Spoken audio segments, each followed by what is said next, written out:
I've been seeing Metallica for a long time, and through all 3 years of the Worldwide Tour, I had to go with Blake, and we would get on the rail for most of the shows, and Lars would just act like I wasn't there.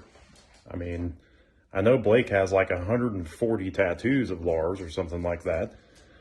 I don't know. Maybe I'm just out of Lars's line of sight. I'm not sure. But anyways, that prompted me to make a little something special for one of the last shows that we did together. I made this nice little banner in Raleigh, North Carolina, one of my kind of hometown shows. It has the current score, Lars's favorite hashtag. A little picture of Lars when he was hanging out with people less cool. And a picture of Lars hanging out with people way cooler. Of course, I'm bending down because Lars is kind of a short guy. So anyways, here's hoping we can all see Metallica again soon.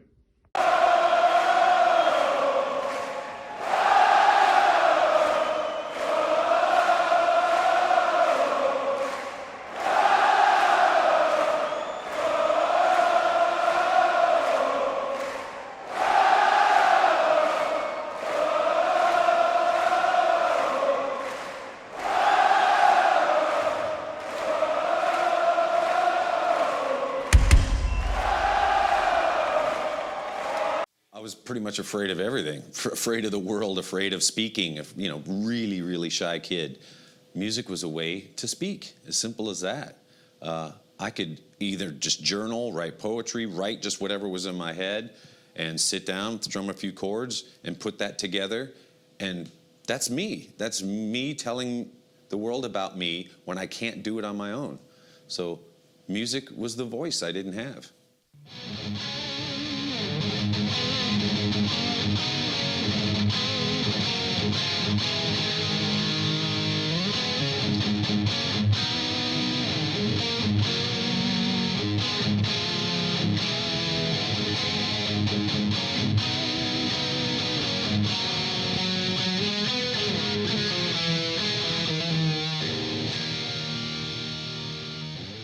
Welcome to the MetalliDads podcast. I'm your host, Tyler Sanford. I'm your other host, Blake Talica. And welcome to the very first edition of MFF Mondays. We want to be releasing these episodes once a month and invite a fellow Metallica family member to join us. And for this first one, we have our good buddy Josh. How's it going, Josh? Hey guys, Hi, Josh. To be here. It's good to have you. We could be doing this in person, but Yeah, you and me both, buddy. We haven't seen each other in a couple months now. Yeah, it's been far too long, sir. Yeah. So, Josh, we're just kind of get this thing kicked off. I mean, we're just kind of showcase who you are and your story, how you got to get into Metallica, and whatever you want to talk about, man. Let's just get it. I'll start with how I got into the band. I grew up in the mountains of North Carolina, and I was always into country and outlaw country, and I heard Metallica, and that kind of changed everything. I was going through kind of a rough period in my life, and it was just very appealing. And this was load era Metallica, reload era Metallica. So it kind of had that southern twang to it. It's a little more bluesy than, the thrashy stuff. And that was, man, it just grew from, what's this to, man, this is awesome, to an obsession, that we all share. So.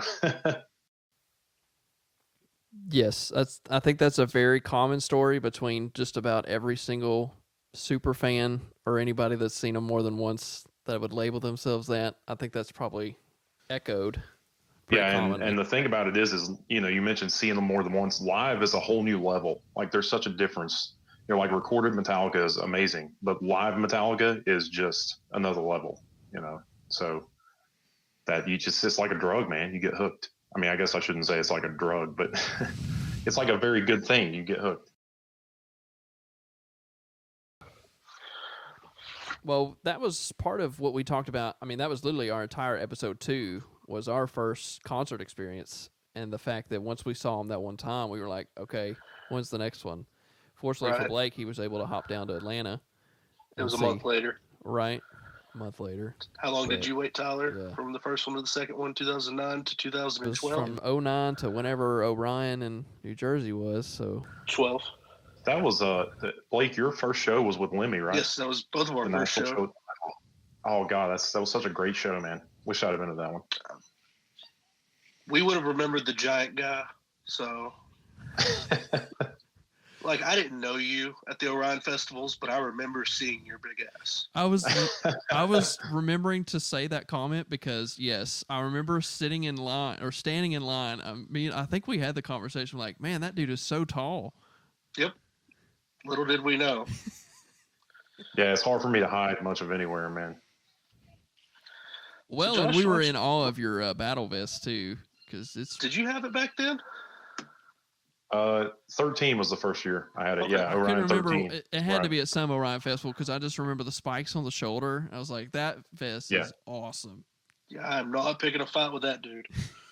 That actually almost got me kicked out. The spikes on the shoulder, like they didn't want to let me come in, and you know when I complained because I'm like I have to do a bus ride back to the basically Detroit and then go all the way back to my hotel. They're like, yeah, okay, whatever. So That was a broken system, by the way. We don't have to get into that, but that was such a shit show. yeah, absolutely. Like, we could do a whole episode on it, but we won't. Just the whole bus system in general, yes, could do a whole entire because I hated that. It was stupid. But, Josh, why don't you tell us about your first Metallica show? Okay. My first Metallica show would have been Atlanta 2003, I think. Would have been the St. Anger round. I'm so jealous.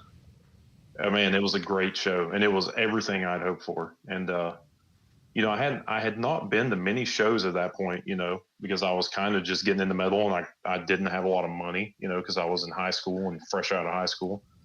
But I made it down to Atlanta, and we drove and stayed the night, and then we got up the next day and lined up. I think it was early in the morning, and it rained, and it was July 11th in Atlanta, so it was very hot. So it rained, and then we were just soaking wet. And then, it was Turner Stadium. So they put the silver floor down to, that you had to stand on. So we're sitting there baking on the silver floor, and it was, but it was amazing. It was totally worth it. And then by the time we left, we were just so tired. And we drove back to Asheville that night and ended up getting lost. It was 6 hours in a Camaro with three huge guys that were very tired. But it was so worth it, man. I couldn't pull it off today because, I would fall asleep. But I know the feeling of too many hours in a small car. Tyler, how far did we drive in your Mustang? Dude, I think it was an 08 Mustang. Total one way was 22 hours oh god, in a two. We did Montreal in a Mustang. A two-door. It was fun though, and of course we got we had Georgia license plate and got profiled real hard. At yeah, the I was going to borders, ask so. how did that crossing go? Like, was it easy or did they? He was convinced we had guns because we were from Georgia.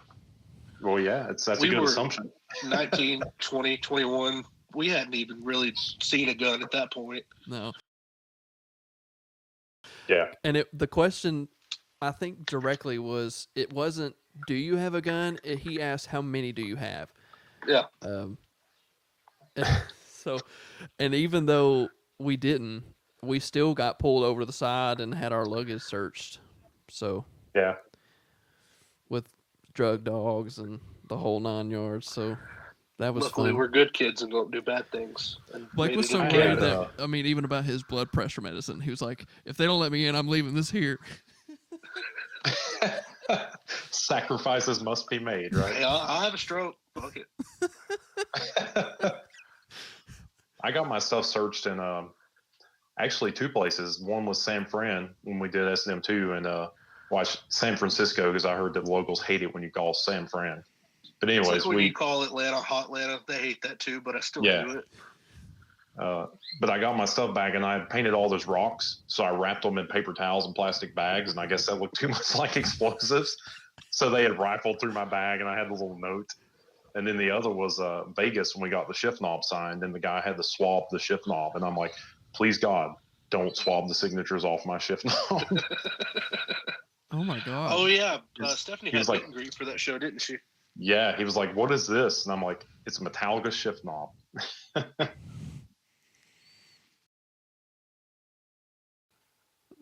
Do you remember, were there any, like, I guess, shocking surprises on your first set list? I mean, obviously everything's new on your first show, but was there anything, like, looking back now, or like, oh my God, I can't believe I got that? I don't remember any real surprises. I'm actually going to pull up the set list right now because I don't remember it 100%. Well, I know you got something from St. Anger, so I hate you for that. No, it's a pretty standard set list. I mean, it's a great set list for sure. Go ahead and read it nothing off. nothing really shocking. Okay. We started with Battery, went straight into Master. Number 3, Harvester of Sorrow, Sanitarium. 4, For Whom the Bell Tolls, Frantic, Sad But True coming at 7, Saint Anger at 8, No Remorse at 9, Seek and Destroy at 10, Blacken at 11, and then encore number 1 was Fuel, Nothing Else Matters, and Creeping Death, and encore number 2 was 1 and Inner Sandman. That is a ripper of a set list. Whoa. Yeah, it was killer. No Remorse is one of those that I love when they pull out, and I always forget about it until they start playing it. Yeah.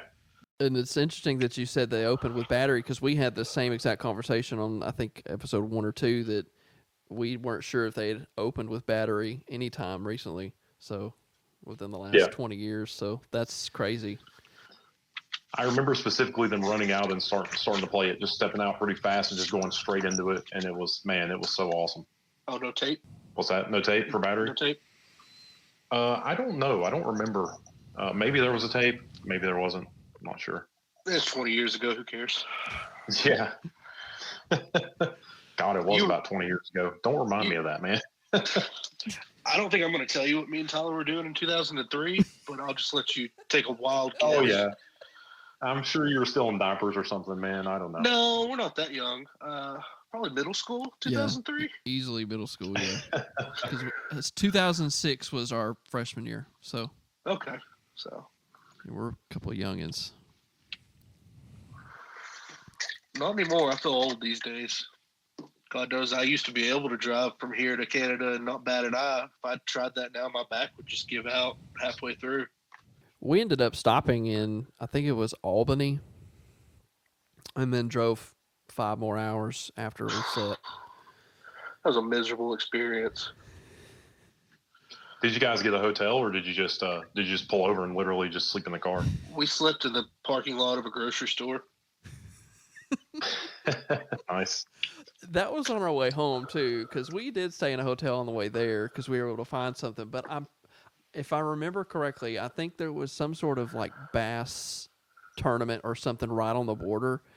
And so every hotel was like booked solid in America, because we were like, let's just cross the border and we'll stay somewhere in the States.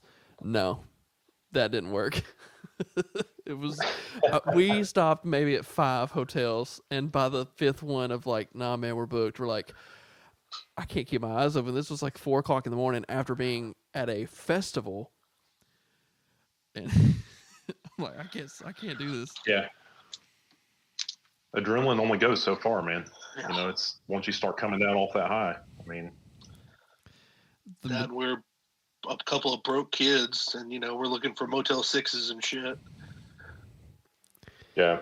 The Metallica high will get you probably to about 1 o'clock, and then it's about downhill from there.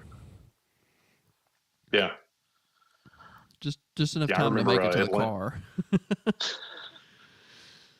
And that's aside from the sketchy, like we're talking sketchy cars. Like when we did Atlantic City, we drove I bought like a $4,000 Mustang I was driving every day. And man, it was making all sorts of racket. Like one of the pulleys was seizing up, and I'm like, we're going to this, if we break down, too bad, made it okay. But you just, I don't know, man, you do what you do. It's an adventure. All of it's an adventure. And it's been a huge adventure that's been amazing and paid off, as far as happiness and meeting people that are amazing. And, you guys know that, of course, Of course. I've made more friends here than I ever would have made otherwise. Mm-hmm. Yeah. And it's, you don't, being on the outside, like you said, listening to Metallica albums, Metallica's great in the studio, but even more so than just seeing them live, like the community aspect of Metallica is something that unless you're in it, you have no idea that it even exists. Because Yeah. our first show, I mean, we weren't in the Metclub at all when it was a paid membership. Back in the And good old days. back in the good old days, we didn't even attend our first Metclub party until Heavy Montreal, which was Montreal. show Yep. 4 for me. So, you know, and that was, we had talked about a little bit, was just a whole different ball game. It's like, these are my people. Like, and it's crazy that everybody can be at the same level. Like, everybody's such a huge fan that we're just kind of on the same page about a lot of things. We'll have disagreements about specifics, whether it's albums or recordings or whatever, but when it comes to just the overall arching narrative of Metallica, it's just awesome. Yeah. I think 14 at Heavy Montreal was my first technical party too. Like me and Steph, we knew Stefan, you know, and Rob in the Orions kind of, and, you know, because Stefan did the big flag project that everybody signed. I don't know if Rob had something to do with that too, but he might have. You know, but 14 is really where it clicked. You know, it's like, wow, this is cool, man. We hang out with all these people and everybody's so cool. And then it just built from there. And now it just, you feel like you literally feel like you go into a city and take it over in a lot of ways, you know, not in a bad way, but you just, man, you can't turn a corner without seeing somebody you at least know by acquaintance, you know, which is awesome. Somebody you know from Facebook. Yeah. Yeah. And it's people from all across the world, you know, which is really cool. And even if you don't know them, like you'll see them in a Metallica shirt, you know they're there. You know why they're there. Yeah. And I think one of the bigger reasons that I think I saw was when we were all at S&M too. That was probably one of the, of course, again, that was the first time we had traveled out west to see them, but to see how many people and how many different, like, you know, countries were represented when Lars was going through all the flags and whatnot, like, it's kind of surreal. Yeah. It's a force, man. It's people don't, it's crazy. People who aren't privy to the band at all, especially don't realize how much influence this band has on, you know, music, people, fans, you know, even everyday life in some aspects of it for a lot of us, you know. S&M 2 was it was surreal, man. It was awesome. I have family members that are like, you're going to see them again, and there's such a disconnect of like, you don't get it. Like, it's become so much more than just watching them play music. It's getting there 2 days beforehand so that we can hang out and see the whole. I'm seeing the whole country at this point. Like, you know, I'm seeing all these. I wouldn't probably never went to San Francisco on just a vacation, honestly. No, not at all. So to be able to see the Golden Gate Bridge and all that stuff, I would have totally missed it. And Metallica was, 4 hours of that whole 5-day period. So, you know. I have a coworker who she says that a lot. She's like, how do you go see the same show over and over again? I'm like, first of all, it's not the same show. They don't play the same show over and over again. I'm like, secondly, you're a season pass holder to the Panthers football team. How do you go see the same game over and over again? You know? It's the same difference. She's like, oh, it's not the same. I'm like, it's pretty much, yeah, it is. Oh, it's something you love. Yeah, that's exactly the same. Yeah, that's a good correlation because there are some that are super dedicated, and it is what it is. Back to S&M 2, yeah, me and Blake talked about looking back now. We're totally shocked that we were even able to get tickets to that thing because it was such an exclusive event, even though there were thousands of people there. You know. Yeah, it was intense getting tickets to that. I remember being very livid the first time when the first show sold out. Thankfully, the second one we were able to get some tickets. I think we had tickets. We did have tickets to the first one because we bought them secondhand or something, but we ended up having to get rid of them because one of our animals got sick. But yeah, man, just to be there for one night in the building, that's all I needed. I was just very happy. I didn't get tickets to the first night, but fortunately, Jason Kroll wanted to be closer, so I bought his ticket. Yeah. And I was so scared that somebody, like, he was going to get drunk and sell it to somebody else. I told this to his face, so it's okay. I was so scared that he was going to get drunk at like 2 a.m. and someone was like, "Hey, let me buy that ticket," and he'll be like, "Okay."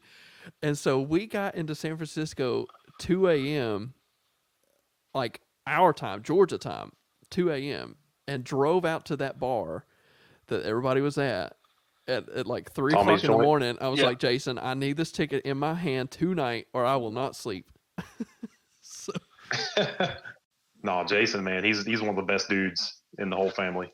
Absolutely. Oh yeah, guy. No, he's cool. I just, you know how it is. Like if it's you've got it set in stone, like I have to have this in my hand or I'm gonna panic. Like.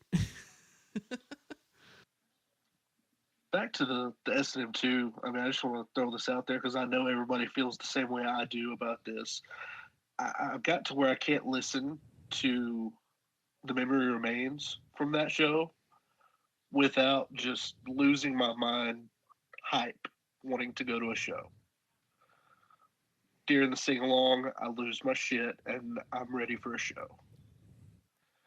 Like, I can still smell the air that night. It's one of those memories that I'll never forget. You know what I mean? Yeah. That's one of the few shows that's actually moved me emotionally as far as, man, I thought I was almost going to tear up when they first walked out. And, I've always been a fan of classical music as well. But when you combine it with Metallica, it's just overwhelming to me. It was so great. No, I get and it. That bass tribute, holy cow. That was wonderful. And it's one of those things you never thought they'd do it again. So who thought they were ever going to get to see it? Yeah.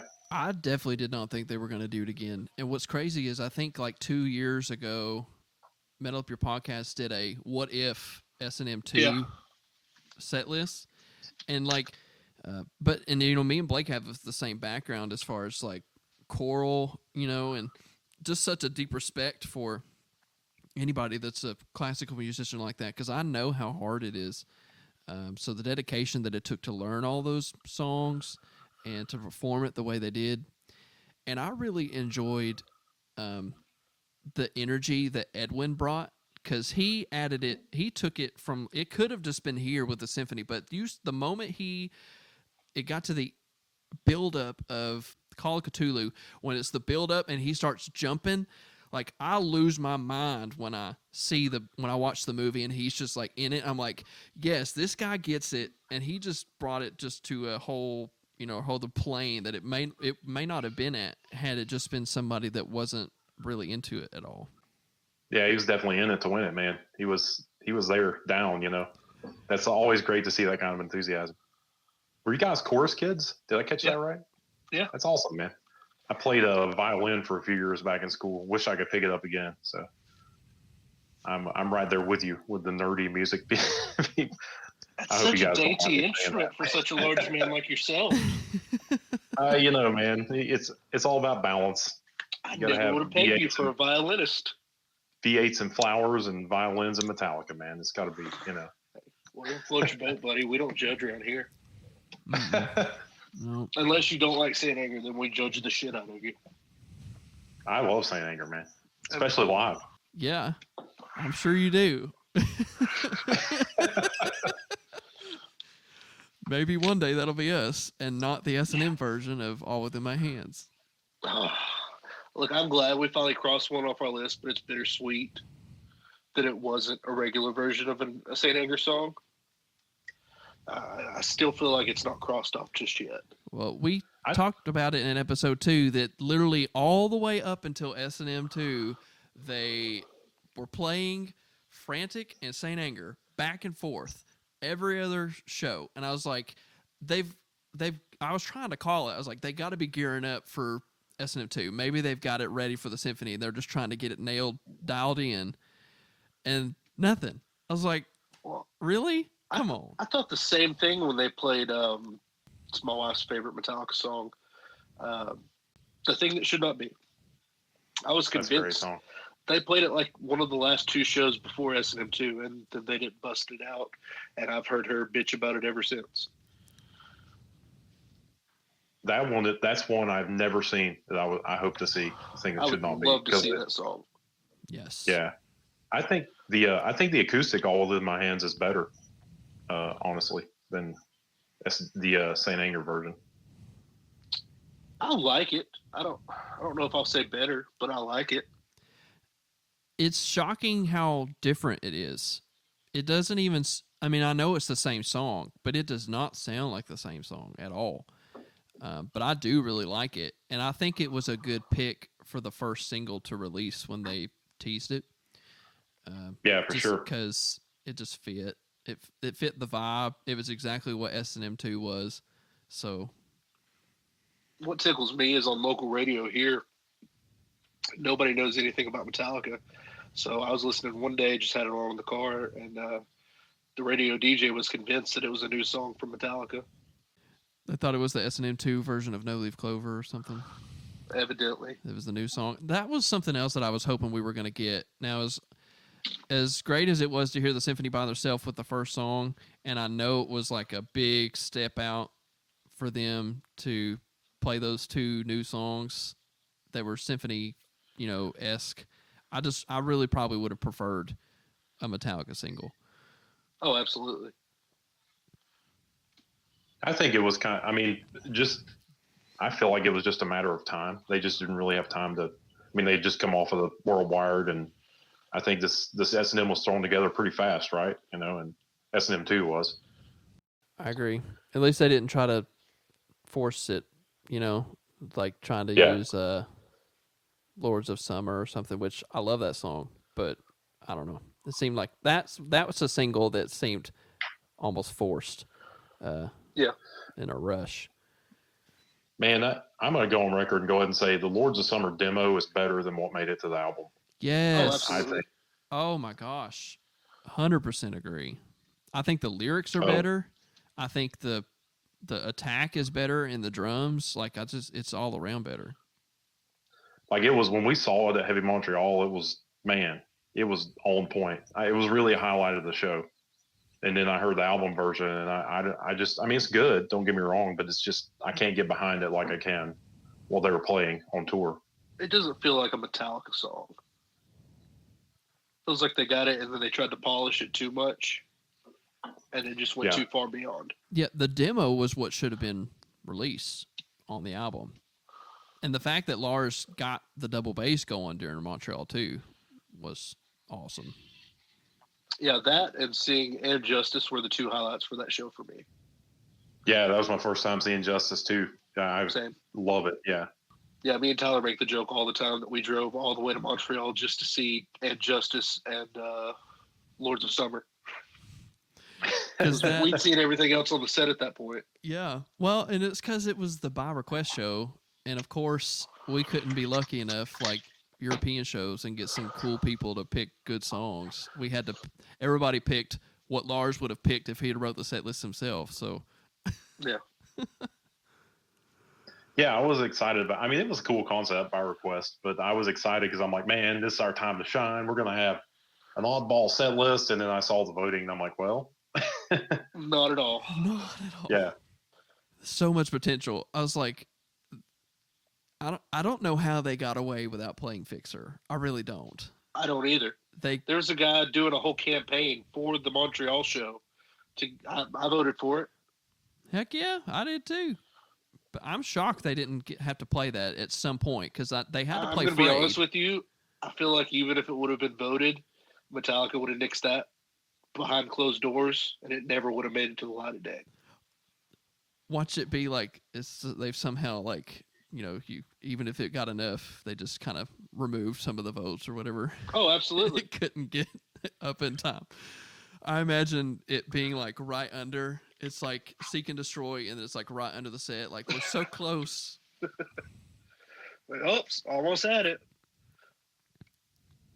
Here's an interesting question: if you had to pick a song, not Seek to replace the last song of the set, what would you pick? Oh, To be the new staple, because they've been, or, for a while they ended with Seek, and then they've been doing Enter Sandman for right now. But if you had to pick another one, I think I don't know, man. Seek works so well. So does Sandman, because they both kind of soar, and there's a lot of audience involvement, and that's a hard question. Seek throws the name of the city out there, so it's like you're saying goodbye. I mean, it works. I agree with that. Interesting. I couldn't, when I was asking the question, I personally couldn't think of anything either, because I wish they would go back to ending with Seek, because I think that's a better song. But I understand Sandman because it's the staple, but and they can do the firework ending, the boom. Yeah. So. I mean, you want my personal opinion? Let's end it with "Ain't My Bitch," but that's just me. It's like, do we want a realistic answer or? Way to go, Tyler! You asked a question that couldn't be answered. I did answer a question. What about opener? Is opener easier? Oh, Bread Fan, because I've never seen it and I want to, and I want them to open with it. Bread Fan. Open with Bread Fan. Bread Fan would be a good opener, yeah. From what I hear from everybody that's seen it, it works. Like, they opened all those small club dates with Bread Fan, and I'm so jealous. I really enjoyed it when they opened with Fuel at the first Orion day 2. I know you did. That's one of your favorite songs. Like, that was so unexpected. And didn't James come out and do he just almost did like a monologue intro. He came out and said something and then went straight into it. He's sorry to make this announcement, but give me fuel, give me fire, give me that which I desire. That's what it was. Yes. That's a great live song, man. Fuel. I think a lot of people don't respect that song, but I think it's a great song in general. But I'm a car guy, so I'm a little partial, It's Tyler's favorite song. I love it. It's not one of my top, anythings, but I enjoy the song. It's fun when live because they don't play it a lot. My favorite song changes, but yeah, I would say Fuel's always very close to the top 5, just because that was the first song I ever heard and really got into. So, but what's different? Did you what did you think about the car shows at Orion? Me? Oh, I loved it, man. Interesting story. So I just started working for my current employer at that point. I work at a classic car dealer. And I actually approached management and was like, hey, they're having this Orion show with the car show, and there's going to be a lot of West Coast contacts there and big builders. Can we get one of our builds into the car show? And I got one of our cars into the car show. Really? I did not know that. Yeah, and I was supposed to be there babysitting it, which would have been an opportunity for me to meet James, I assume, because he was walking around talking to people about their cars. Well, as soon as I got there, he was in the car show, which was awesome. The access and the visibility of the band at Atlantic City was amazing. That's how I met James, was the car show. Yeah. So, but we ended up at the last minute, we contacted C3 to see if there was going to be any shelter or security, and they didn't provide any details. I don't know if it just fell through the cracks or what, but I didn't know there were going to be any ropes or shelter. So my company pulled out at the last minute. We didn't take our car.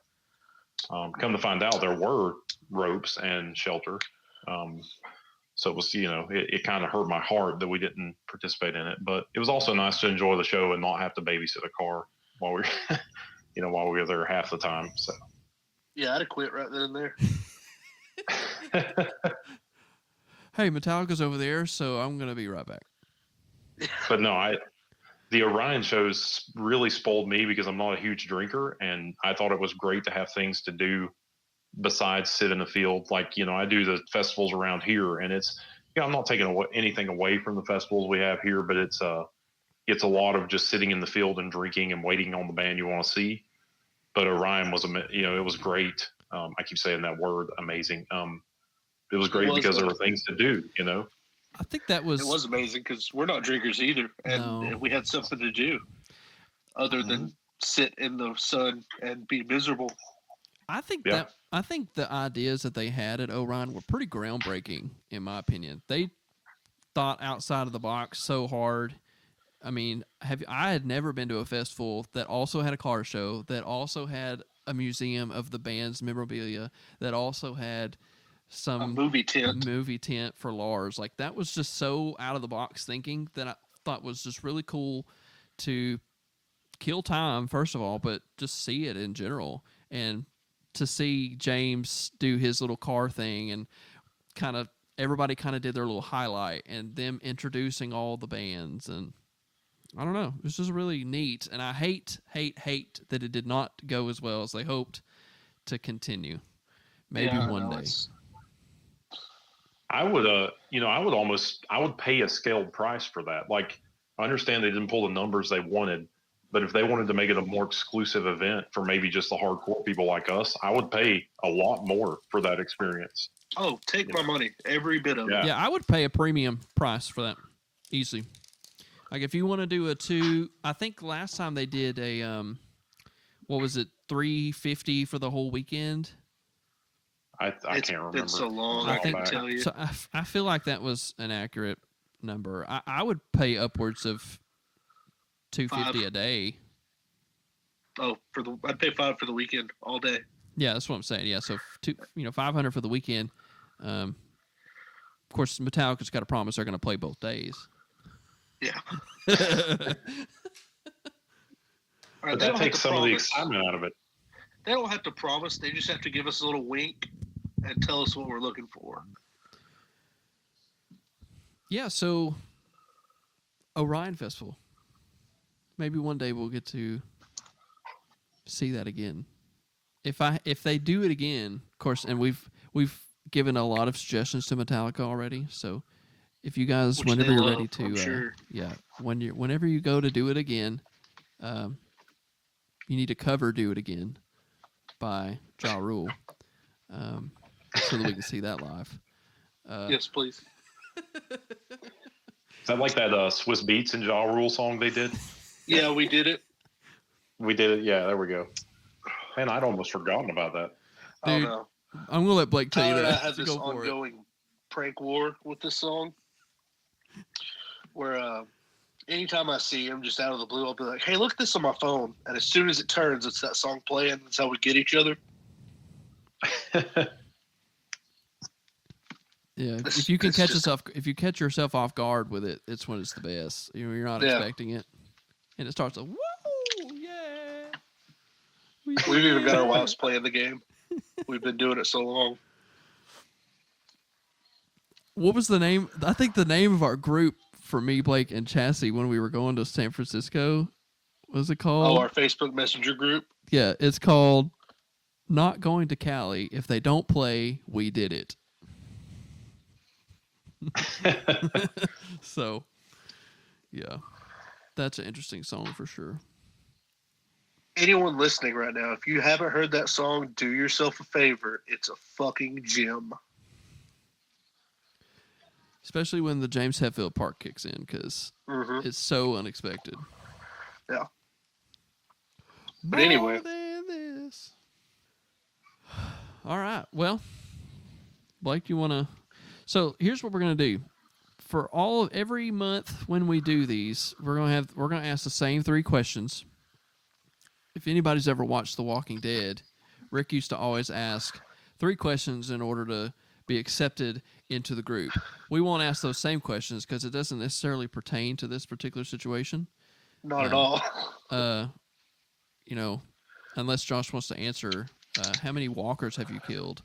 I mean, at this point, 0, but And then the next question he always asked was, how many people have you killed, and then why? So our version of these questions are going to be a little bit different, but I think Blake's got those if he wants to ask you the first question. Yeah, so I sent these to Josh beforehand, so we had a little time to prepare, and he told me that they were very hard questions. So they are really very hard. hard. For doing that. Yeah, The no second worries, man. Happy question number 2 is impossible. All right, let's start with number 1. Josh, what's your dream set list? Oh man, that's hard, man. So what I did I don't know if you guys know, I guess it's about a year ago, there was a Facebook post going around where you did your dream Metallica set list. I did one as well. I did a 2-night thing, back then. I put like days of thought into it because I overthink everything. So I basically pulled from that and tried to go by kind of their template of what would make a good show. And right now, at this point, I'm jonesing so bad for a Metallica fix. If they could come out and play, We Did It Again, and I would be exceptionally happy. Oh, absolutely. That into Nothing Else Matters, and the rest played Lulu. Let's do it. Yeah. So I come up with a 17-song set list. You guys want to hear it? Let's do it. Yeah, so opener is going to be Hit the Lights. To me, there's no greater opener for Metallica than Hit the Lights. Just the historic value and just the energy. You're not wrong by any means. Mm-mm. From Hit the Lights, we'll flow into Master of Puppets automatically. Got to have a scorcher for the second song. And then we'll go number 3, Four Horsemen. Now they're, if the listeners are privy to Orion 2013, they'll know that James kind of sang it in a more traditional manner, Four Horsemen, during the Dion show, which was cool. I'll take either version. That was awesome. And if you really know your Orion history, you'll know that 3-song lineup is the same way they opened the first night of Orion 2012. I do know that. And it's funny that you say that, because I'm going to jump into a small story real quick. First night of Orion, we didn't have tickets. We'd only bought tickets for night 2 because we were super broke, straight out of high school, no money. And we were in downtown Atlantic City just dicking off. We were going to listen to Metallica outside the gates. And we were looking for somewhere to park. And this guy comes up to the window at a red light. He's like, "You guys want to buy tickets?" And naively, we say, "Tickets to what?" He's like, "The Metallica show." So Tyler, being the just godly friend that he is, buys us all scalp tickets, not knowing if they're going to work, to the show. So we park and just take off running 5 miles down the road to get to that giant field they were in. And while we're running, we heard those 3 songs before we ever made it to the gate. That's a great story, man. That's awesome. That's awesome. See, that's the kind of adventure right there. That's the adventure that makes it all worthwhile. Yeah. That's why I'll never forget those 3 songs, because I was exhausted by the time we got on the field. Oh yeah, we all. So there. I don't know if Tyler knows this. Do you know about Blake walking around Columbus with us, Columbus, Ohio? I don't know if he does either. I do not. I've only heard like snippets of this inside story. So. Yeah, so me and my wife like to walk. We'll park a car when we get in the city and just walk around. So we were going to walk to Matt Free Stadium where they were, playing. And apparently it was like across an interstate and like so many miles away, and we didn't know it because it looked really close on the map. So we're like, let's just walk. So Blake parked his car at our Airbnb, and we start, and the other Tyler's in the wheelchair. So we're like walking and pushing him over there. So now every time Steph wants to walk somewhere, Blake's like, "No, we're not walking." We made it about 2 or 3 miles, and I gladly paid for an Uber to get us the rest of the way there. We got declined by one because this one Uber pulled up and saw us, this bunch of hairy big dudes and Tyler in a wheelchair with dreadlocks. And they were like, "Nah, man," they canceled our Uber right there, man. That's crazy. If you don't know us, we're not the most photogenic bunch of people. Other than the ladies that spend time with us, they're all very pretty, but us men aren't the best looking or the nicest looking either. We all look pretty mean. That's funny. I can't believe that.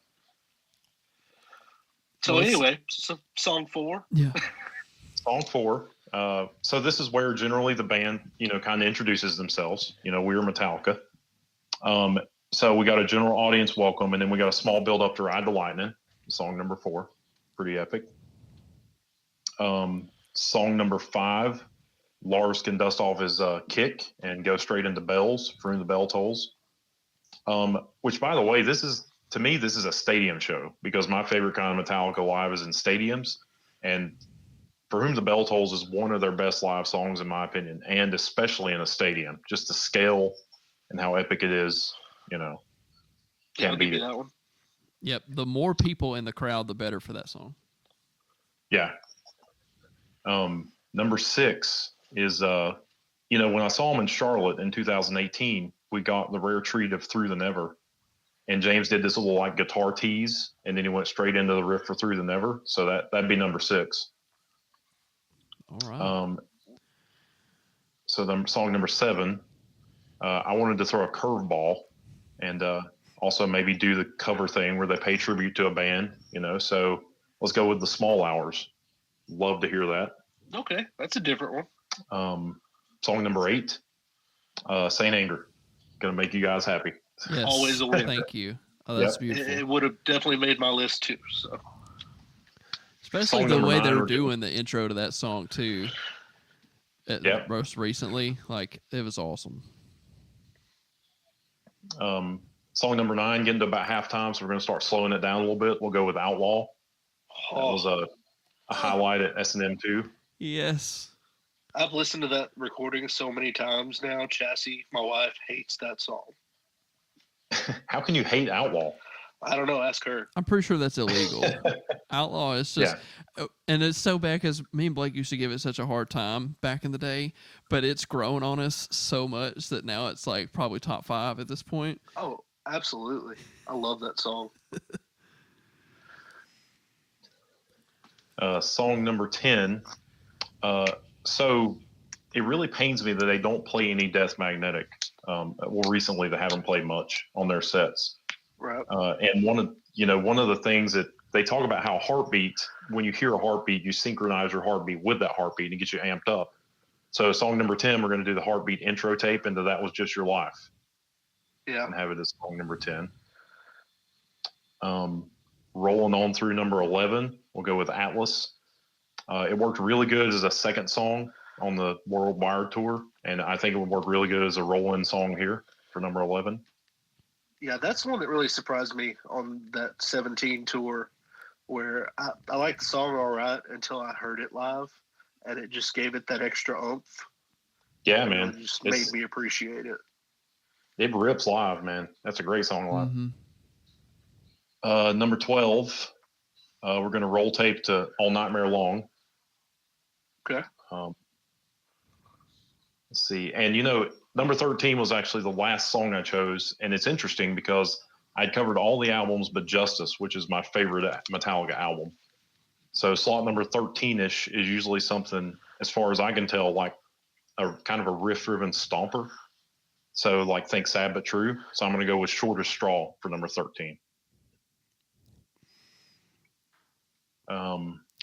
Number 14, My Friend the Misery, with the audience participation, because that was magical in 2012. So good.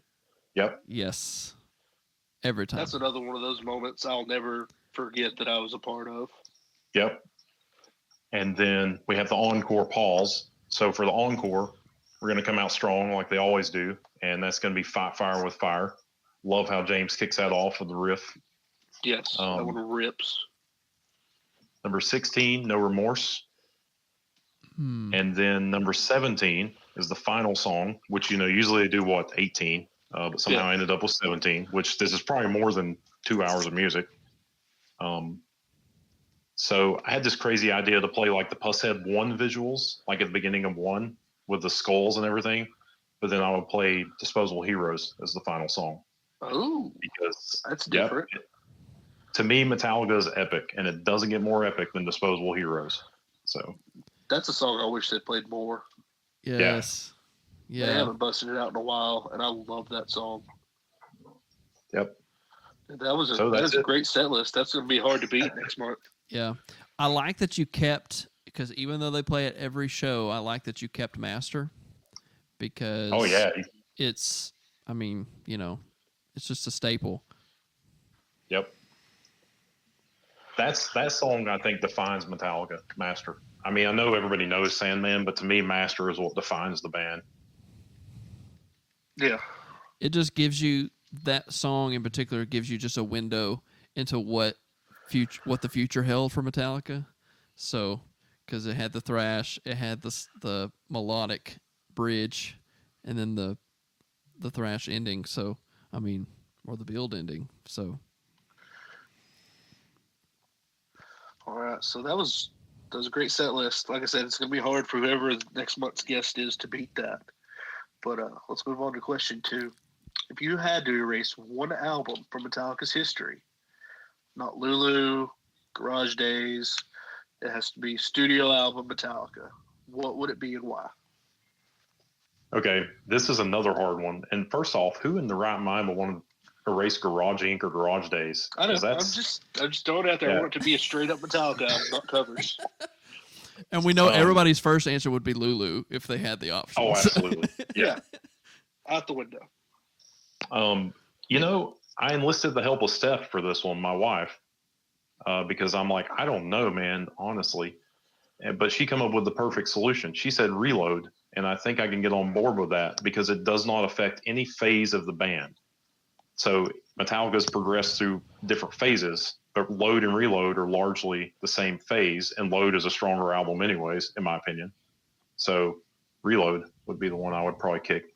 Sorry, man, I love Fuel and Memory Remains. I think you just broke Tyler's heart. I mean, Well, Oh, see? So I'm looking at the track list of Reload because I had to see what you cut out of my life. and I'm going to have to disagree with you on that one, buddy, because you took away Unforgiven 2 and you took away Fixer. I know, man. Listen, Reload is an awesome, like Reload's what, the Memory Remains is a song that started it for me, but I don't know. I just, in order to keep the legacy that is the band intact, I think logically it has to be one of the Loads. I think I'm not going to hate on you or give you crap for it. I'm just going to tell you I respectfully disagree. Well, I think your reasoning and logic behind it is very ideal for sure. It makes perfect sense. It does. But let's just be honest. No answer is going to be a good answer to that question. No. Because yeah. Yeah, it's going to be bad. It's a question to make you, it's designed to make you look at yourself and be like, who am I really? Or it's like, it's who am I really? Or what is it? What clique of Metallica do I want to piss off today? Do I want to piss off the old heads? Do I want to piss off the millennials? Like, who do I want to make mad today? So I don't think you made any of the old heads mad by saying anything after And Justice. So you're good with all them. Yeah. All right. So, like we said, that was the hardest question of them all, I think. Question 3: what has been your favorite experience associated with seeing Metallica? Okay, so this one I'm going to do my traditional thing and overthink it and ask you guys questions.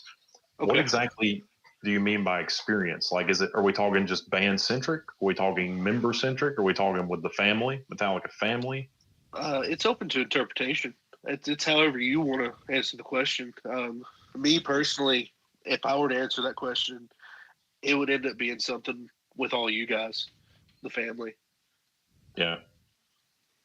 I agree. If I was to answer the question, it would probably come straight out of a Metclub party or something similar of just an outing together. So, man, it's I kind of went at it more as like a band centric thing. Hey, that's fine too. Yeah. Everybody that's why I gave it to you vague so you could answer it however you wanted to. I think see him ride the Lightning in its entirety in 2012 was just that was a good one. Yeah, that's like my second, behind Justice, my second favorite album was usually either Ride or Load, one of the two. And man, seeing that just that night, and it had been probably, well, I guess it had been 3 years since I'd seen them, 3 or 4 years. And it was just nothing like it, As far as the family, it's just, man, it's hard to pinpoint. Every time we get to see people is, it just makes our day. It makes our life. So, yeah, whether it be at a show or not, like y'all came down to Chattanooga a couple months ago and we all hung out for the weekend and had a blast. There wasn't a concert in sight. You said Ride the Lightning. That also means that we were all a part of the crowd that got to see Escape the one time they ever played it. So, yeah. I like thought it was being good able to live. say I don't that. know why. I enjoyed it. I thought it was cool. I don't understand why he doesn't like playing it. But What's funny is I had pulled it up because I was telling my sister about it, telling her about the podcast or whatever, and I was telling her about Orion and the fact that we had heard Escape, and she's like, well, I mean, she's aware of Metallica, but she's not at that level. So she's like, well, let's hear it. I want to know why they don't want to play it. So I was going in like, I'm going to be able to explain to her and pinpoint exactly why they don't like to play this song. And it starts off and I'm like, really? I don't see why it's not. There's no timing. I don't see why there's any sort of timing issues. It's not Frayed. Frayed, they have a pretty good excuse to not play. But Escape, I don't see it. It's different. I guess it feels a little different than the other stuff on the album, but I guess that could be because that's the only time it's ever been played live, so. I don't know. They've got their reasons for shit, and we don't have to understand them. Yeah, for sure. Mm-hmm.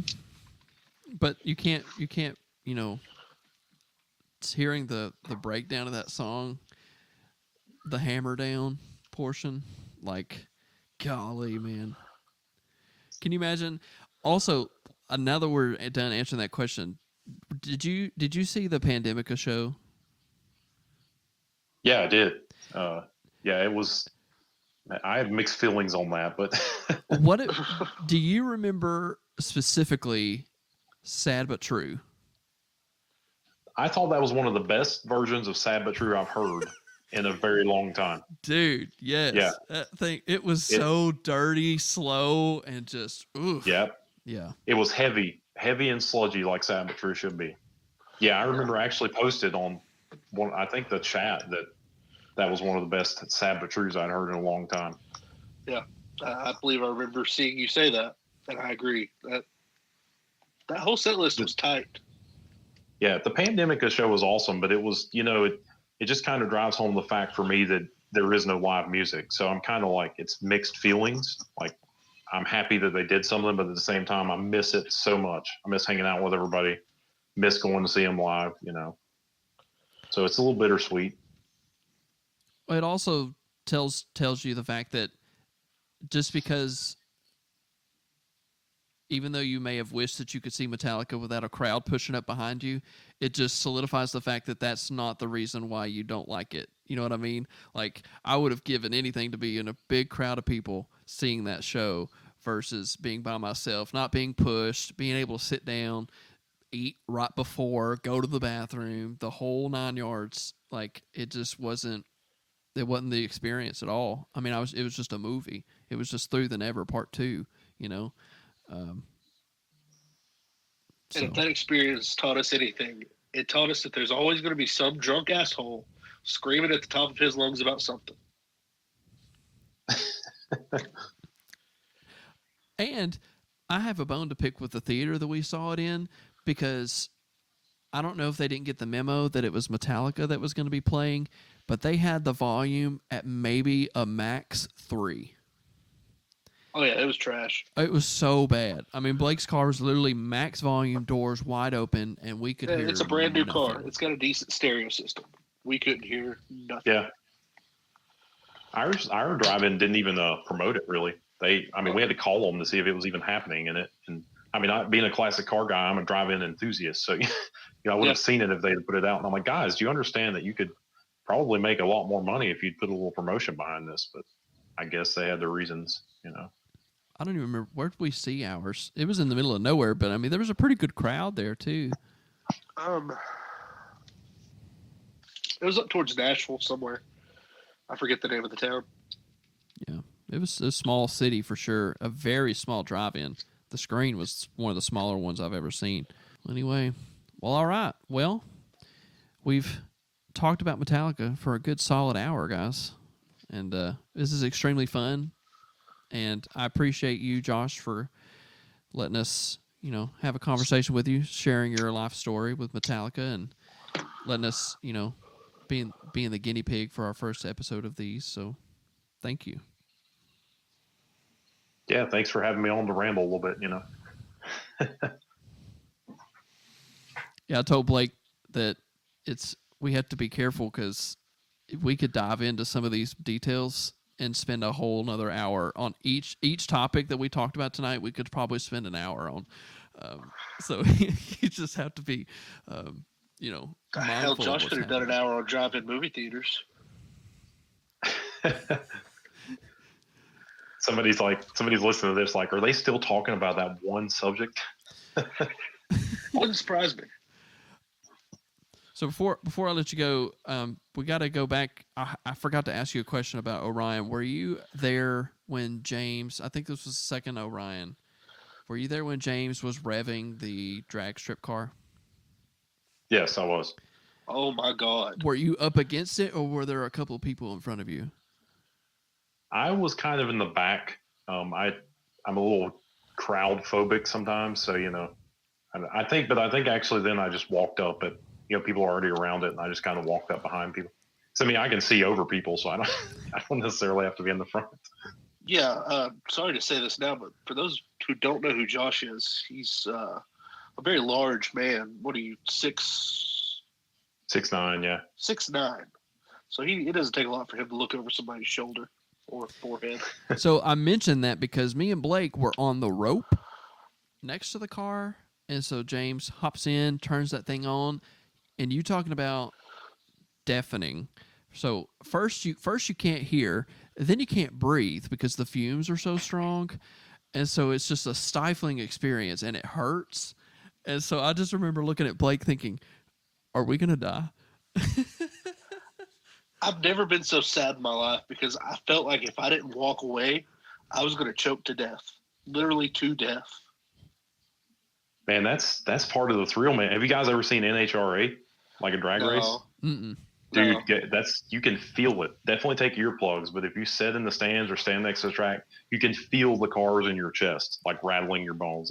It's amazing. To me, it's amazing. I love it. There's that word again. But I think I would have enjoyed it had I known that that's what was going to happen, but I had never seen a car like that before in person, and so he cranked it, and then it just kind of gets you going, and I didn't have earplugs, and then like Blake said, the gas for the fumes was so stifling, and there's people behind you can't move, so you're literally just stuck right next to this car. And James, on the other hand, was like a kid in a candy store. He's in the driver's seat, no ears, no earplugs, and he's just revving that thing, and biggest smile on his face. I'm like, this dude, like. Yeah, he had a blast with that thing. I remember that. Well, I guess we'll wrap it up. Josh, thank you so much for joining us. We'll have to have you on a standard episode number to talk about something, whether it's a show or a topic or whatever, and we'll go from there. But thank you, everybody, so much for joining us on this MFF Metallica Monday, and we'll see you again next month. Have a good night. See ya. Thank you for listening to this month's edition of MFF Mondays. Be sure to follow us on Facebook at MetalliDads Podcast. And hey, if you want to be on next month's edition of MFF Mondays, be sure to send us an email to MetalliDadsPodcast@gmail.com. Tell us a little bit about your story, and you might just make it onto the next month's episode. Thank you so much again for listening to the MetalliDads Podcast.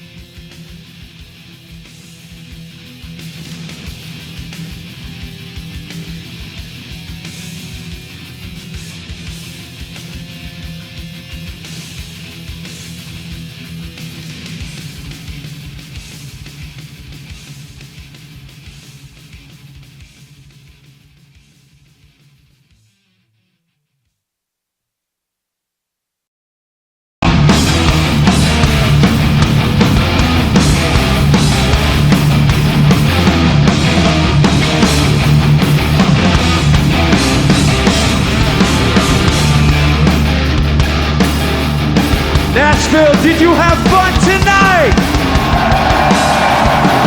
Thank you so much. Follow me. Hey, hey, hey, hey, hey, hey, hey, hey, hey.